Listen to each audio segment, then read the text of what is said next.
Meus irmãos, a graça e a paz de Cristo. Vou convidá-los nessa noite a abrir a palavra do Senhor no livro do profeta Jonas, capítulo 4. E você, por gentileza, quando encontrar, fique de pé. A gente vai ler todo o capítulo. São apenas 11 versos.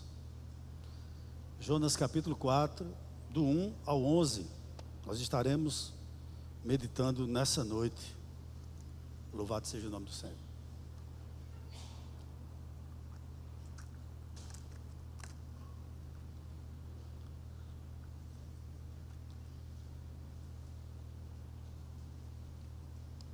Posso ler?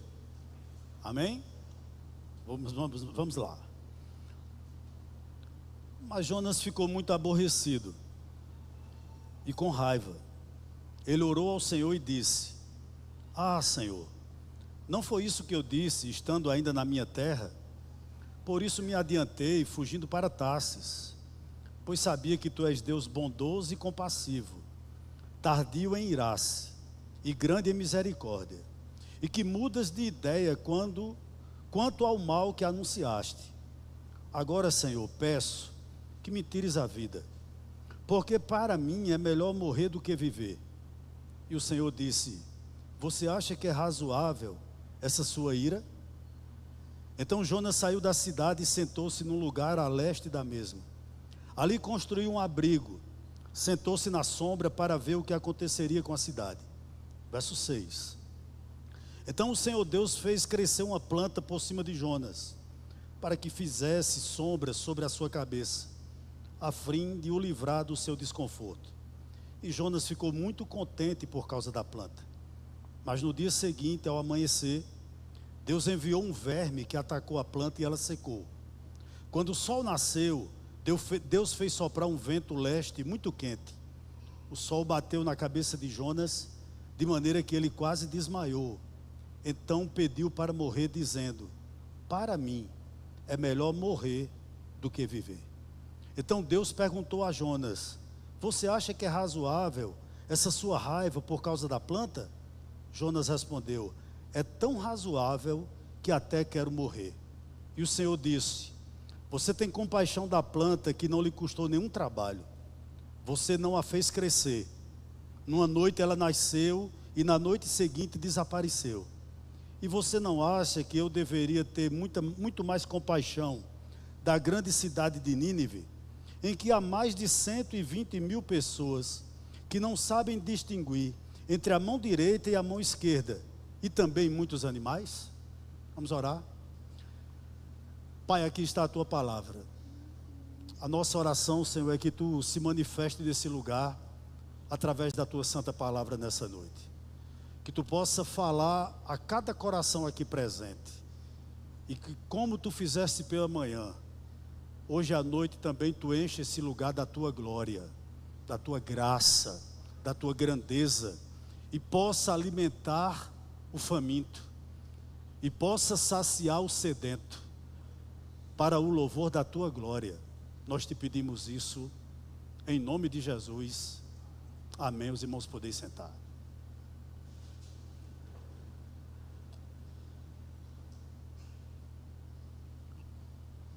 O capítulo 1 de Jonas, a gente poderia dizer que era Jonas e a tempestade. O capítulo 2, nós poderíamos dizer que é Jonas e o grande peixe. O capítulo 3, nós podemos dizer que é Jonas e a cidade de Nínive.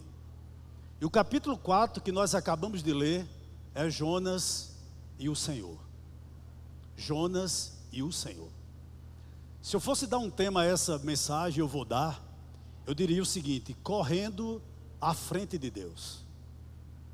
Não correndo mais com Deus, como ele fez no capítulo 3, mas correndo à frente de Deus. Eu sei que todos nós que estamos aqui, você quando era criança, você deve ter tido um herói. Muitas vezes o nosso herói são os nossos pais. Às vezes nem tanto. Então todos nós, quer queira, quer não, nós criamos heróis na vida. Interessante que as nações também são assim. Eu acho que talvez o grande herói brasileiro seja quem sabe Dom Pedro I ou Tiradentes, não é verdade? Mas um homem me chamou a atenção. O nome dele é Oliver Cromwell. Ele foi um renomado militar e também um grande líder político na Inglaterra. Mas não só isso, ele também foi um dos grandes nomes do puritanismo inglês. E como era de costume na época, grandes nomes ou grandes heróis, eles tinham que ter as imagens pintadas. Para quê?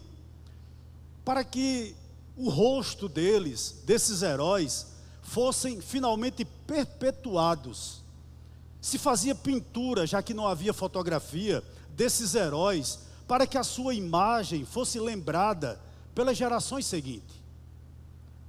E quando você lê a biografia desse homem, de Oliver Cromwell, diz que um determinado dia ele estava a posto para ser pintado. E ele virou-se para o pintor que ia fazer isso e disse que queria uma figura dele sem qualquer lisonja. Ou seja, nas palavras do próprio Oliver, ele queria que o pintor o pintasse com todas as suas rugas e com todas as suas verrugas. Ou seja, o que é que ele estava querendo dizer aqui? Ele pediu que esse pintor fizesse uma imagem real dele, com todas as suas delicadezas, mas também com todos os seus defeitos. Se ele vivesse no nosso tempo, ele diria o seguinte: sem Photoshop. Não é verdade? Era exatamente isso que ele estava pedindo.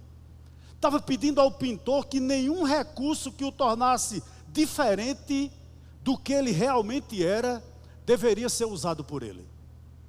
Por que eu estou dizendo isso? Porque Jonas serve de herói para nós? Jamais. Jonas não é o protagonista desse livro. O protagonista desse livro é Deus. Mas por que propositalmente eu comecei esse sermão com essa introdução? Porque o Jonas do capítulo 4, ele é um crente sem retoques, ele é um crente sem maquiagem. O Jonas desse capítulo de número 4 é pintado por Deus para nós, sem as suas rugas, aliás, com as suas rugas e com as suas verrugas. Exatamente é assim que o capítulo 4 nos coloca o profeta Jonas.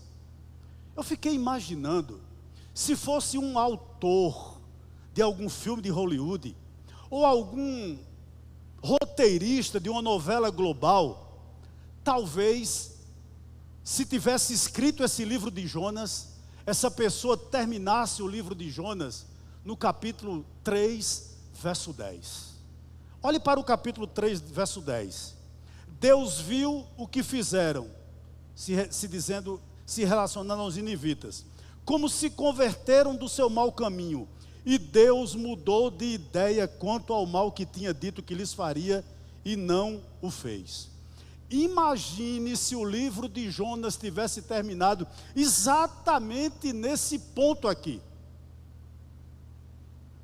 O que é que eu estou querendo dizer? Era o final dos sonhos. Era o final dos sonhos.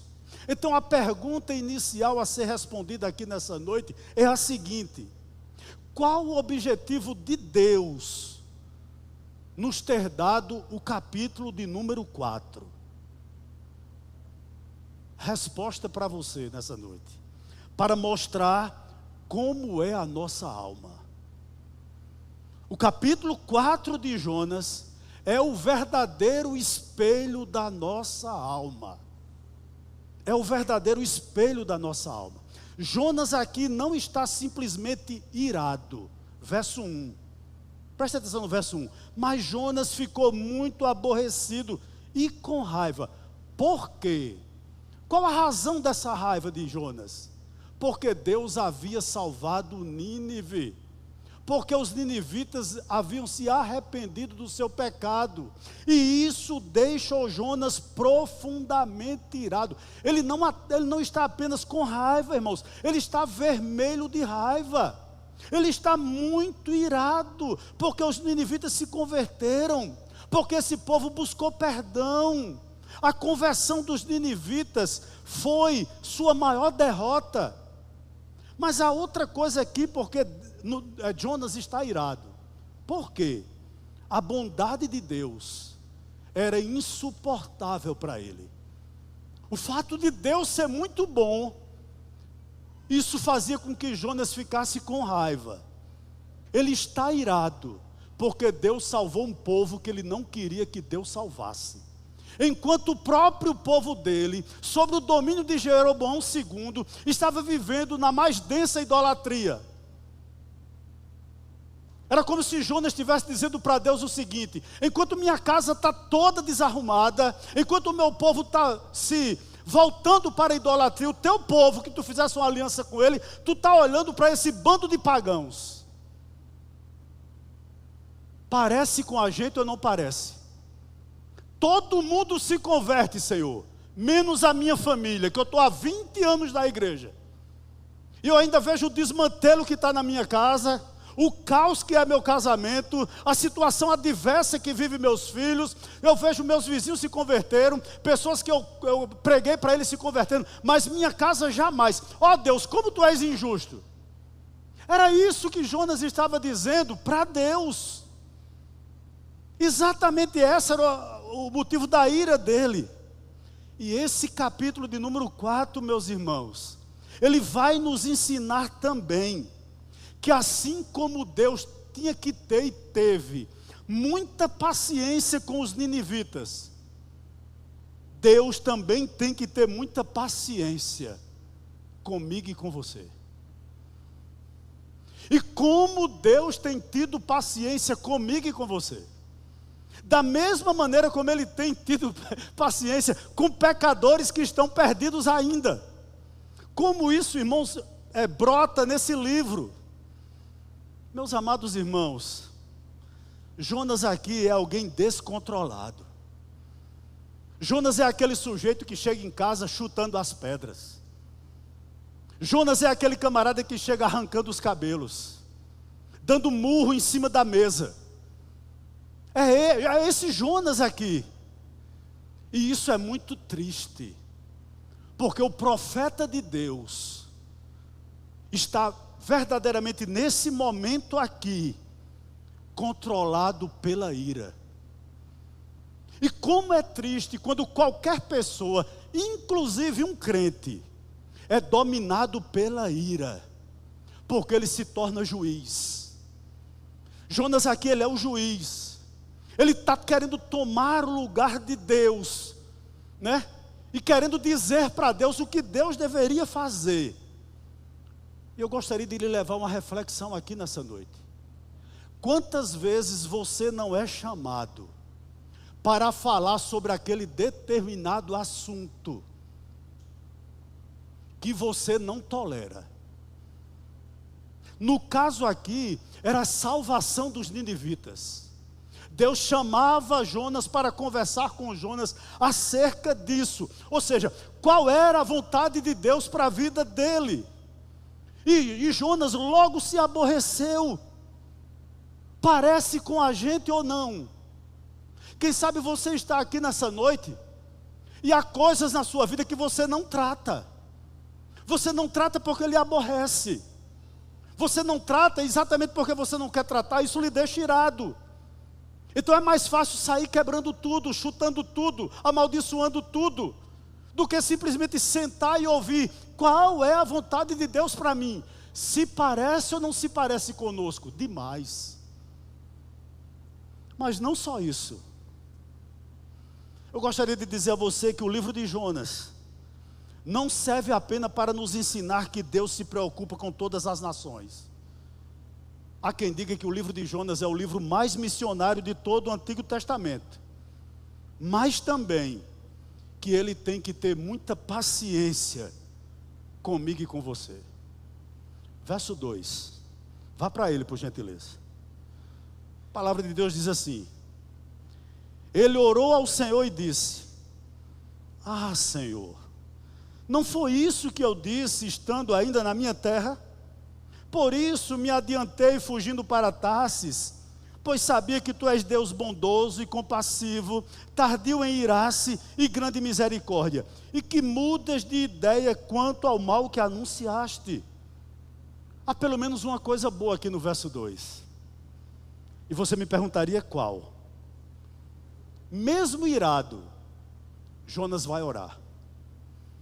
É interessante que quando a gente está irado, a gente quer tudo no mundo, menos orar. É tanto que quando você está realmente muito irado, você pede o seguinte: ore por mim. Já teve essa experiência? Fica aí e ore por mim. Eu não quero nem orar, eu não estou em condições de orar. Jonas era o contrário. Vermelho de raiva, puxando os cabelos, chutando pedras em Nínive. Ele vai exatamente orar, né? Embora que fosse para reclamar. É ou não é o verso 2? Ele vai reclamar com Deus. Interessante, queridos. Verso 2 aqui, Jonas está literalmente citando o Êxodo 34:6. Literalmente. Então o problema de Jonas não é teológico. Ele conhecia Deus demais. O problema de Jonas era o coração. Conhecer Deus, ele conhecia demais. Mas o problema de Jonas era o próprio coração dele. Para ele, para o profeta de Deus, o problema era que Deus era bom demais. Deus era compassivo demais. Deus era misericórdia demais. Era como se ele estivesse dizendo: Senhor, tu não pode ver um pecador quebrantado que tu salva. E isso me irrita, Senhor.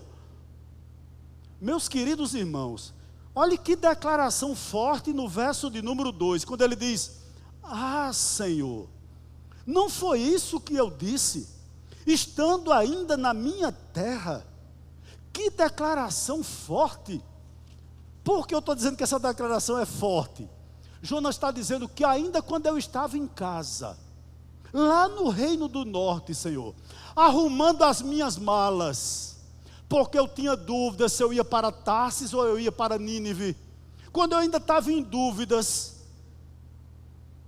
com relação a qual destino eu deveria tomar, se Nínive ou Tarsis, em oração, Senhor, eu disse a você, Senhor, teu plano não vai dar certo.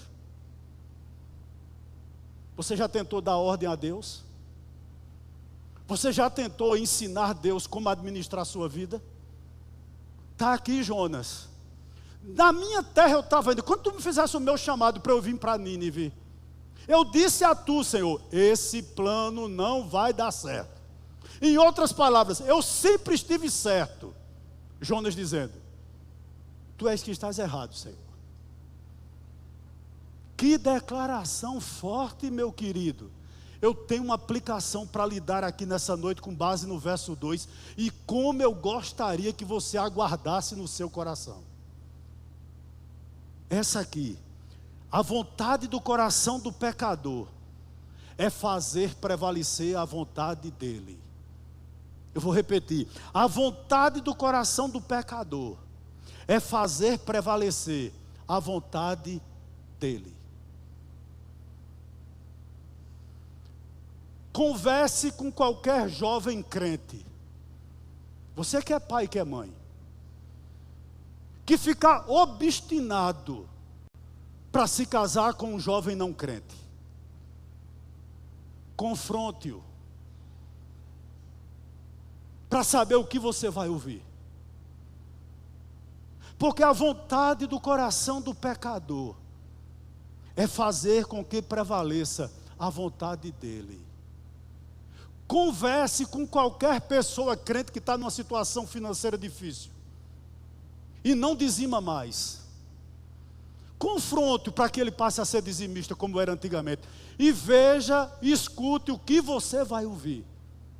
Porque a vontade do pecador é que prevaleça a vontade dele. Interessante aqui no verso de número 2, queridos.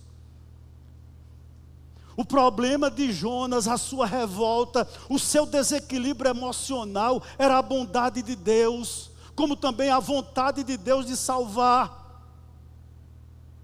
Para ele estava certo e Deus sempre esteve errado. Sabe o que me deixa muito pensativo e triste? Que há pessoas que levam a vida toda revoltada contra Deus. Por que, Senhor, tu está fazendo isso comigo? Porque eu sei qual é a tua vontade, mas eu insisto na minha. E a gente fica revoltado porque Deus tem um caminho que nós não queremos trilhar. Deus está fazendo as coisas que nós não queremos que Deus faça, mesmo nos usando. Olha o verso 3. O que o verso 3 nos diz? Agora, Senhor, peço que me tires a vida, porque para mim é melhor morrer do que viver. Meus amados irmãos, eu gostaria de lhe fazer uma pergunta a mais aqui nessa noite. Como você encara a vida? Qual é o ponto aqui? Eu gostaria que você prestasse muita atenção no que eu vou dizer agora. Quando alguém começa a analisar, a encarar a vida como Jonas, assim, olha, para mim, é o que Jonas está dizendo aqui no verso 3, para mim, é melhor assim, Senhor. Isso é muito preocupante. Quando você começa a encarar a vida dessa maneira, porque você está dizendo a Deus o seguinte: o que vai prevalecer na minha vida é o que eu desejo. Você já ouviu pessoas assim? Para mim, o melhor é isso. Jonas está fazendo exatamente isso. Senhor, para mim é melhor morrer do que viver. Quantas vezes nós não somos assim? Nós sabemos qual é a vontade de Deus para nós, irmãos, mas para mim, a gente diz assim: que se exploda meu casamento, que se exploda meu cônjuge, que se explodam meus filhos, que se exploda meus pastores, que se exploda a minha igreja. Para mim é melhor assim. Eu gostaria que você fizesse uma análise aqui nessa noite. Será que você vai levar a vida toda assim? Para mim é melhor assim? Ou você vai começar a se perguntar: o que Deus tem para mim? Jonas disse: Senhor, pode tirar a minha vida, porque para mim é melhor morrer. Meus amados irmãos, eu fiquei analisando por que Jonas estava assim. Olha o que passava talvez na mente dessa pessoa, desse profeta, e aqui é uma conjectura, sabe, minha, mas não é uma heresia. Por que eu estou dizendo isso? Porque Jonas deve ter dito a Deus o seguinte: Senhor, tu me tiraste do reino do norte, tu me mandaste para Nínive, Senhor. No começo eu até resisti, mas quando tu me jogaste no ventre daquele peixe, eu obedeci, Senhor. Eu fui vomitado em Jope. Eu andei 800 quilômetros de Jope a Nínive a pé, contra a minha vontade, mas eu fui. E preguei naquela cidade. Eu preguei por um dia, esperei 40 dias e não aconteceu nada. Tu não matasse ninguém, Senhor.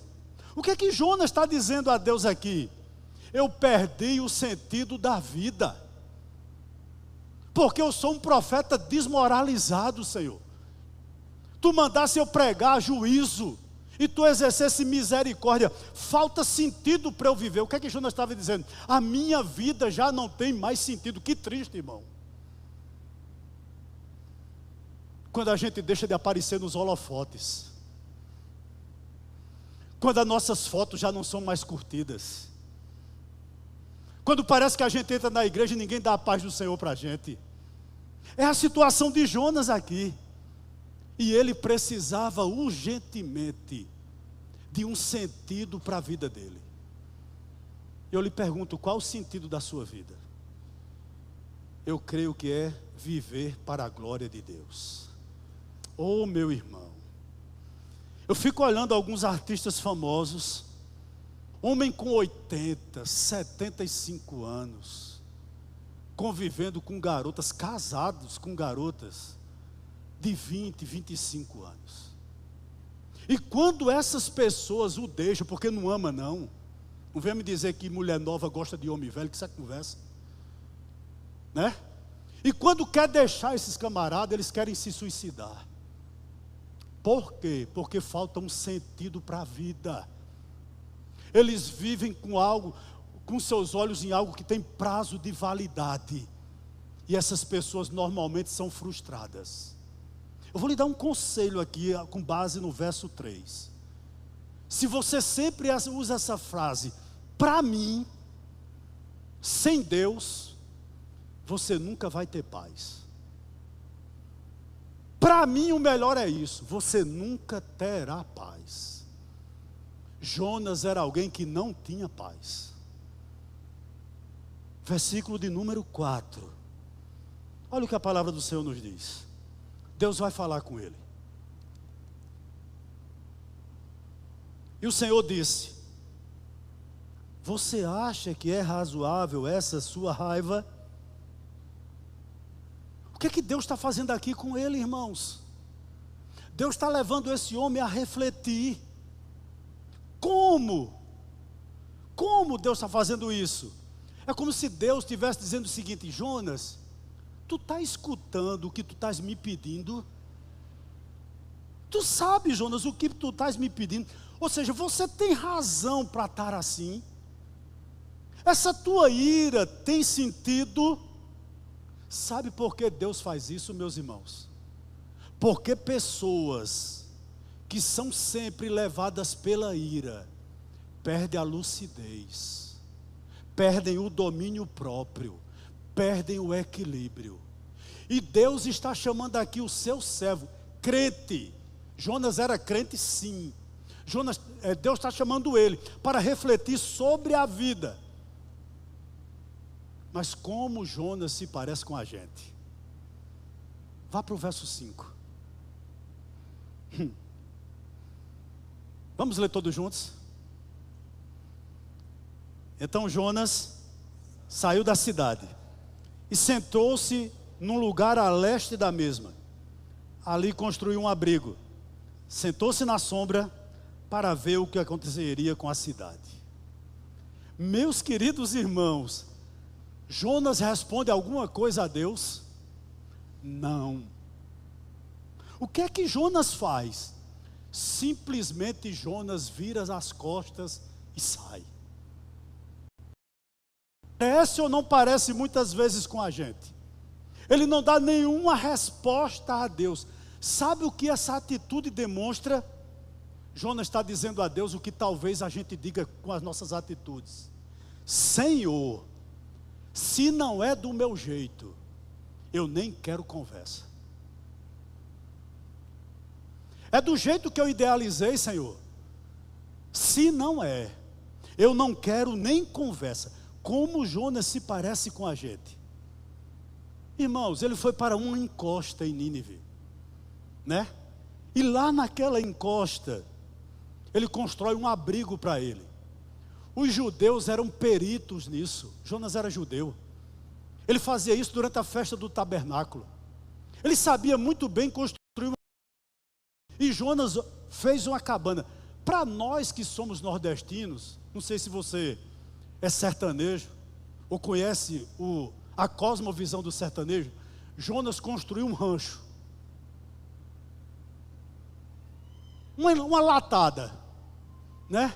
E ficou ali debaixo. Para quê? Para ver se Deus mudava de ideia. Eu vou esperar agora que Deus mude de ideia. Porque realmente Jonas pensava que ele estava certo e que Deus sempre esteve errado. Como ele se parece com a gente, irmãos. Quantas vezes você não chega em casa e diz: se não é do meu jeito, não tem jeito. Não é do jeito de Deus, não, é do meu jeito. Porque quem manda aqui sou eu. É da maneira que eu quero. Nós parecemos ou não parecemos com Jonas? Versículo de número 6. Parece que Deus começa a colocar um ponto final na situação de Jonas. Deus começa a agir. Deixa eu lhe dizer algo aqui. Há muitas pessoas que correm à frente de Deus. não correm com Deus, correm à frente de Deus. Deixa eu lhe dizer uma coisa, terá um ponto final isso. Você que está me ouvindo aqui, ou talvez de forma remota, se você insiste em correr na frente de Deus, Deus está lhe dizendo nessa noite, isso vai ter um fim. É exatamente isso aqui que Jonas vai experimentar. Verso de número 6. Vá para ele. Então o Senhor Deus fez crescer uma planta por cima de Jonas, para que fizesse sombra sobre a sua cabeça, a fim de o livrar do seu desconforto. E Jonas ficou muito contente por causa da planta. Eu lhe convido, quem sabe, a você fazer uma leitura de todo o livro de Jonas essa semana. E esse verso de número 6 é o único lugar do livro onde Jonas se alegra. Verso de número 6. Quando os marinheiros se converteram, se arrependeram, Jonas não dá um sorriso. Quando toda Nínive se converteu, Jonas não fica alegre em momento algum. Mas quando vem uma sombrinha para a cabeça dele, como Jonas se alegra. Reclamou tanto de Deus, e agora Deus dá um momento de refrigério à vida do profeta. O que é que eu aprendo aqui, irmãos? Jonas era crente, mas era egoísta.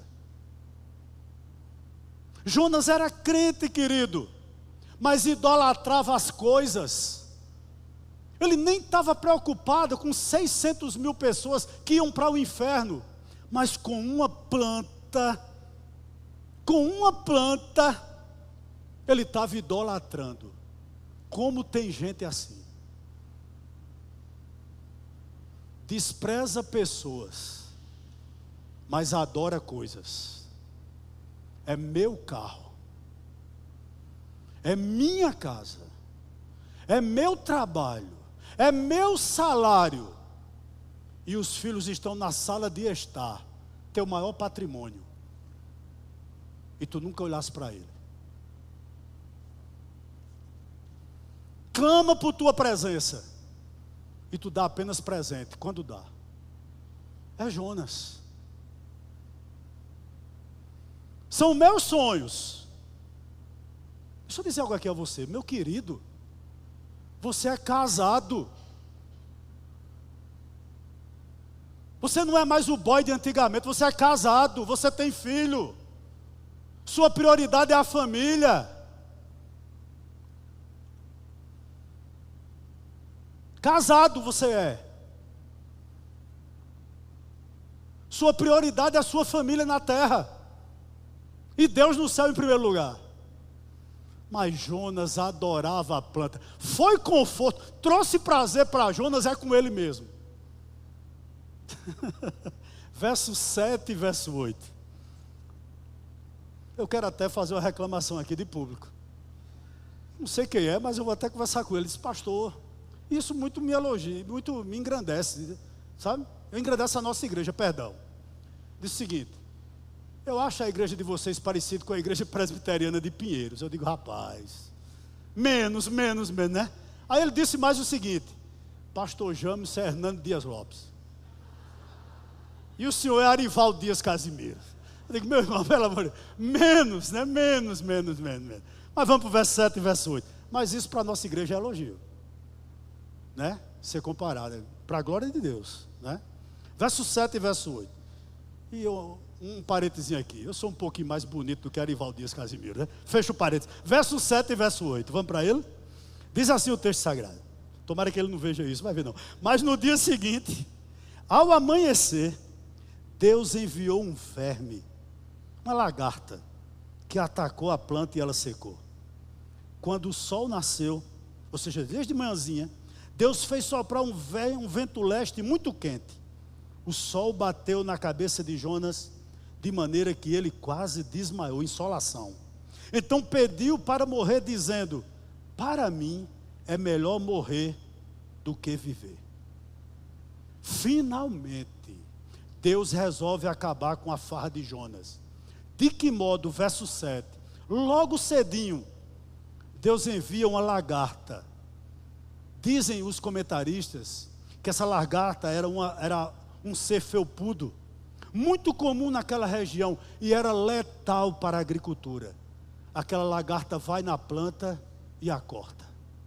Mas Deus não só manda isso. No verso 8, diz que Deus manda também um vento oriental. Esse vento é conhecido como um vento siroco. S-I-R-O-C-O. O vento siroco. Era um vento extremamente quente, muito forte, carregado de partículas de areia, que quando batia nos olhos da pessoa, você ficava cego.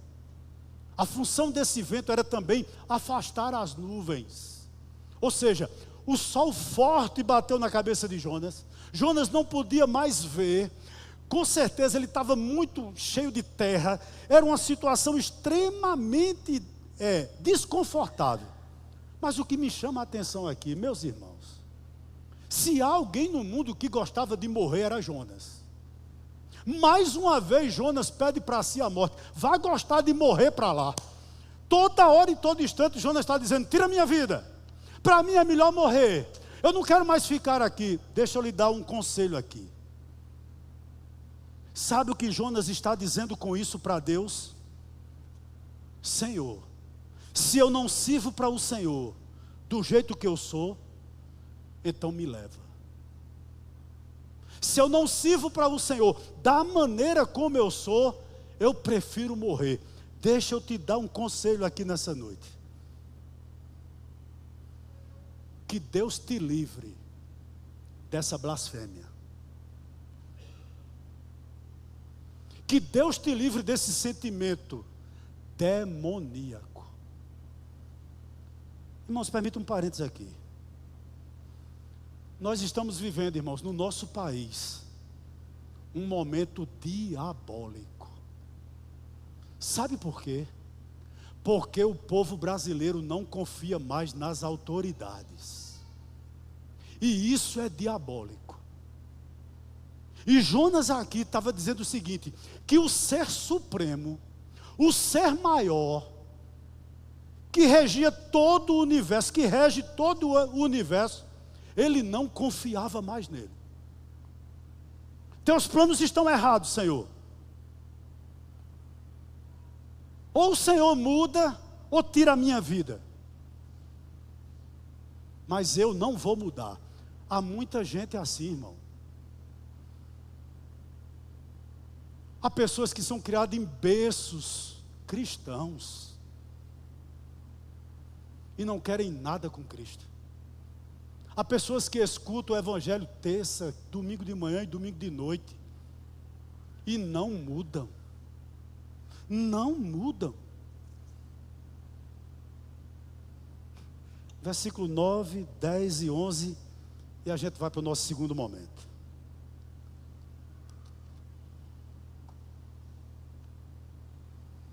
Então Deus perguntou a Jonas: você acha que é razoável essa sua raiva por causa da planta?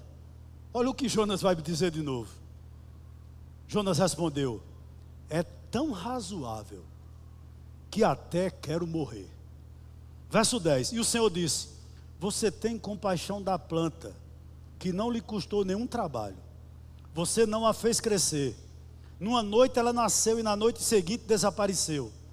E você não acha que eu deveria ter muita mais compaixão da grande cidade de Nínive, em que há mais de 120 mil pessoas, entenda, crianças aqui, que não sabem distinguir entre a mão direita e a mão esquerda, e também muitos animais? Meus amados irmãos que estão aqui nessa noite, verso 9, Deus leva o profeta à reflexão: Jonas, é razoável essa tua ira? É razoável essa tua impaciência? É razoável essa tua incompreensão? E eu lhe pergunto nessa noite: é razoável, ou seja, faz sentido a tua ira dentro de casa? Faz sentido a tua desobediência a teus pais? É razoável isso? É razoável isso, irmãos? A maneira como muitos têm se comportado. Deus está lhe perguntando nessa noite: faz sentido tu viver querendo morrer?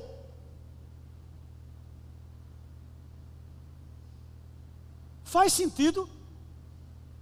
Faz sentido tu ver o desmantelo que está na tua casa e dizer, é assim mesmo? Não é. É razoável essa sua ira? Deus está perguntando, você vai viver eternamente descontrolado? Verso 10 e verso 11. Deixa eu lhe dizer algo aqui.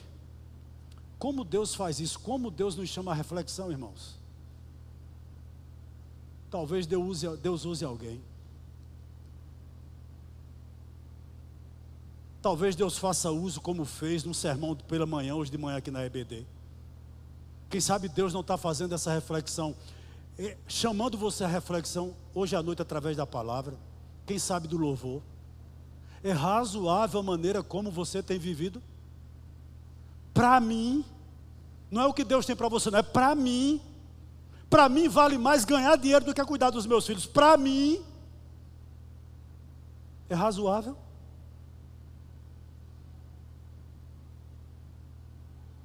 Irmão, Deus fala com a gente demais. E ontem à noite eu estava minha casa é um primeiro andar. Eu estava em cima do primeiro andar. E 7:30 da noite, uma jovenzinha de 12 anos vinha da igreja. Sozinha. Criada sem mãe. O pai é avião de droga no Monte Santo, viciado em crack e em maconha. A casa dela é um covil de assaltante. Ela tem 12 anos. Sozinha para a igreja, com a Bíblia na mão. Porque ela não é como Jonas, ou como eu, como você, não é para mim. É a vontade de Deus para ela. 12 anos.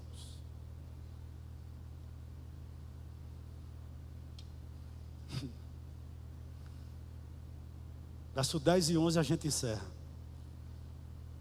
E o Senhor disse: você tem compaixão da planta que não lhe custou nenhum trabalho? Você não a fez crescer, numa noite ela nasceu e na noite seguinte desapareceu.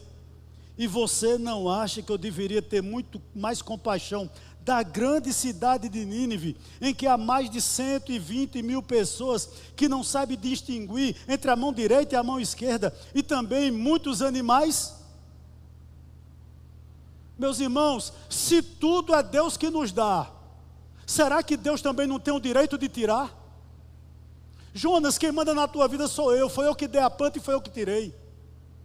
Eu tenho o controle da tua vida, eu comando a tua vida, como comanda a de cada um de nós que estamos aqui, meus irmãos.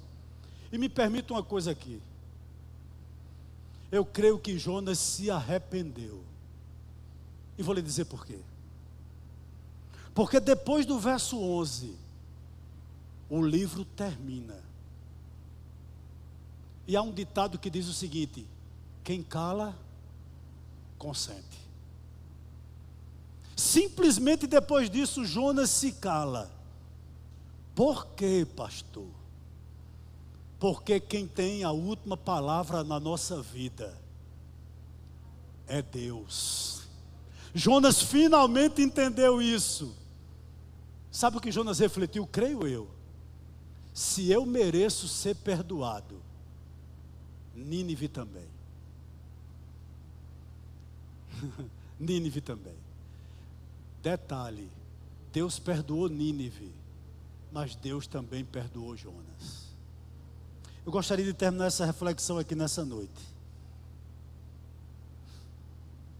Nós cremos em um Deus compassivo, em um Deus disposto a perdoar. Eu gostaria de convidar você nessa noite a se arrepender. Talvez haja pessoas aqui precisando disso. E Deus te chama hoje ao arrependimento. Eu vou dar algumas breves aplicações para a gente terminar. Primeira aplicação desse sermão e de todo o livro, por assim dizer. Não seja como Jonas, um homem que desgosta do que Deus gosta. Segundo, nunca ore para reclamar. Terceiro, não peça para morrer, quantos muitos querem viver. Quantas pessoas estão na UTI hoje, lutando pela vida? E Deus está concedendo a mim e a você, ainda nesse torrão, alguns dias de vida. Não cometa essa blasfêmia. Quarto, não espere que Deus mude. Quem precisa mudar todo dia somos nós. Por fim, alegre-se pela salvação dos outros, mas pela sua também. Nós estávamos perdidos, mas Ele nos encontrou. Nós louvamos a Deus por isso. Que Deus o abençoe, em nome de Jesus.